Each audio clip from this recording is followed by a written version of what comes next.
Hello students, welcome to my YouTube channel geography guru. आज हम discuss करने वाले हैं क्लास 9 साइंस यानी विज्ञान की वर्कशीट नंबर 36 के सॉल्यूशन को।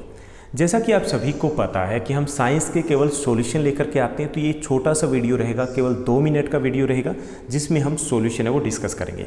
चलिए शुरुआत करते हैं। जैसा कि आप अपनी स्क्रीन के ऊपर देख पा रहे हैं, ये हमारी वर्कशीट संख्या है वो 36 यानी कि 36 है। हमारा सब्जेक्ट साइंस विज्ञान है। आज की डेट है 25 सितंबर 2020 यानी कि 25 सितंबर 2020। इस वर्कशीट में हम गति, वेग, स्थिति संबंधी या गति का तीसरा समीकरण है उससे संबंधित जो क्वेश्चन है वो डिस्कस करेंगे। चलिए हम क्वेश्चन आंसर की तरफ मूव करते हैं। आज की वर्कशीट में भी हमें कुछ आसान से क्वेश्चन दिए गए। कुल 3 क्वेश्चन है हमारी वर्कशीट में। पहला जो क्वेश्चन दिया गया है वो दिया गया है गति का पहला और तीसरा समीकरण लिखिए। तो गति का पहला समीकरण है u equal v plus a t. तो ये पहला समीकरण है। यहाँ पे u है वो प्रारंभिक संवेग है और v है वो अंतिम संवेग है, a एक्सेलरेशन है यानी कि त्वरण है और t टाइम है। उसके बाद गति का तीसरा समीकरण है वो दिया गया 2as equal v square minus u square. Okay, तो यहाँ पे a एक्सेलरेशन है यानी कि त्वरण है, s डिस्टेंस के लिए यूज़ किया जाता है, v हमने अभी पढ़ा था कि ये अंतिम संवेग होता है यानी कि अंतिम जो गति होती है वो होता है, और u होता है प्रारंभिक संवेग यानी कि प्रारंभिक गति होती है। ओके, उसके बाद दूसरा क्वेश्चन दिया गया गति के तीसरे समीकरण को वेग समय ग्राफ से व्युत्पन्न कीजिए। यानी कि हमें वेग समय ग्राफ दिया गया हो तो क्या हम तीसरा समीकरण है उससे निकाल सकते हैं, कैलकुलेट कर सकते हैं। तो ये हमारी वर्कशीट में दिया गया, जैसा कि हमारी पिछली दोनों वर्कशीट में दिया गया पहला और दूसरा समीकरण। तो आपको एज इट इज़ यहाँ से 2 डायग्राम दिए गए हैं।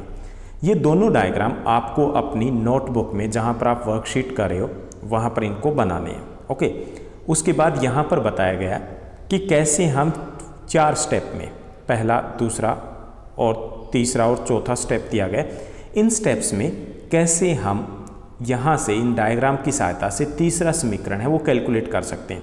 तो यहाँ पर मैंने लिखा नहीं है दोबारा क्योंकि यही रिपीट करना होता था, तो इसलिए मैंने यहाँ पर सीधा आंसर आपको बता दिया कि यहाँ से आपको लेकर के जो यहाँ तक दिया गया ये आपका इस क्वेश्चन का आंसर रहेगा, क्योंकि ये लॉन्ग आंसर टाइप क्वेश्चन है। 5 मार्क्स का क्वेश्चन आपके एग्जाम में पूछा जाता है तो इसका आंसर थोड़ा सा लॉन्ग रहेगा।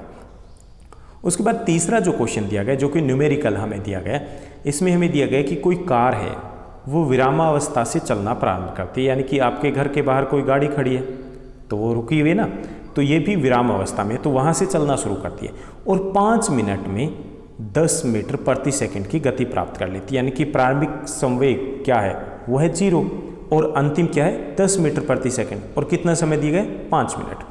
यदि त्वरण एक समान है, एक्सेलरेशन एक समान है, तो हमें ज्ञात करना है 2 चीज़ें। एक तो त्वरण बताना है, दूसरा बताना है कि कार द्वारा तय की गई दूरी क्या होगी। ओके, तो यहाँ पर हमें क्या क्या दिया गया पहले हम ये देखते हैं। पहले हम क्या निकालेंगे, हमें त्वरण को ज्ञात करना है, वेलोसिटी को ज्ञात करना है।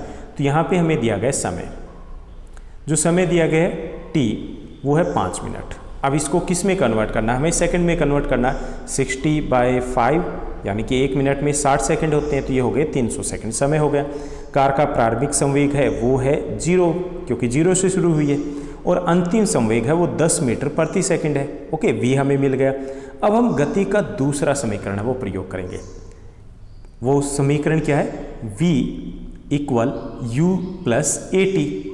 अब यहाँ पर हमें वो मान रख देने, हमारे पास v दिया गया, v कितना है, अंतिम संवेग जो दिया गया वो 10 और u 0 है, और प्लस a मल्टीप्लाई कर देंगे, t हमें समय दिया गया 300 से, तो ये हो जाएगा a इक्वल 10/300 मीटर प्रति वर्ग सेकंड हो गया। और फिर इसको हम फर्दर कैलकुलेट करेंगे तो ये हो जाएगा 1/1/30 मीटर प्रति वर्ग सेंटीमीटर। ओके, तो ये हो गया पहला हमारा आंसर, यहाँ से आपको आंसर मिल गया। तो यहाँ पर ये भी ध्यान रखना है कि हमें यहाँ पर इसका मान जरूर लिखना है। उसके बाद दूसरा दिया गया है कि कार द्वारा तय की गई दूरी ज्ञात करनी है हमें, तो इसमें हम गति का तीसरा समीकरण यूज करेंगे। तो वो है 2as equal v square minus u square. हमारे पास सभी है दिए गए ना, हमने v भी है हमारे पास, u भी है हमारे पास, और a भी हमने कैलकुलेट कर लिया है। तो हमें क्या निकालना है, हमें s निकालना है।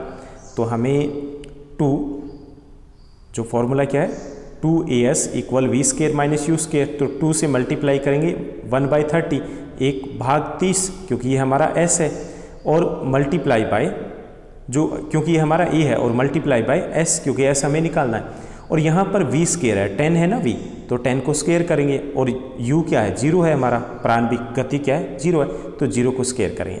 तो ये हो जाएगा 10 को 10 से मल्टीप्लाई करेंगे 100 हो जाएगा, ये 0 का 0 रहना है तो यहाँ 100 आ गया। और यहाँ पर 2 मल्टीप्लाई गुणा 1/30 गुणा s रहेगा। अब हम 1/30 को इधर लेके आएंगे, तो ये 100 जो 2 को भी इधर लेके आए तो 100/2 हो गए, है ना, 100/2, और यहाँ पर 30/1 हो जाएगा, उल्टा हो जाएगा। तो उसके बाद हमने कैलकुलेट करेंगे 100 को 2 से जब भाग देंगे तो ये 50 हमें मिलेगा, और 50 को हम 30 से गुणा करेंगे तो हमें आ गया 1500 मीटर हमारा उत्तर रहेगा, यानी कि कार द्वारा तय की गई दूरी है वो 1500 मीटर है। तो ये थी हमारी आसान सी वर्कशीट जिसमें हमने सॉल्यूशन डिस्कस किया। उम्मीद करता हूँ आपको समझ में आ गया होगा। Thank you, bye bye, have a nice day.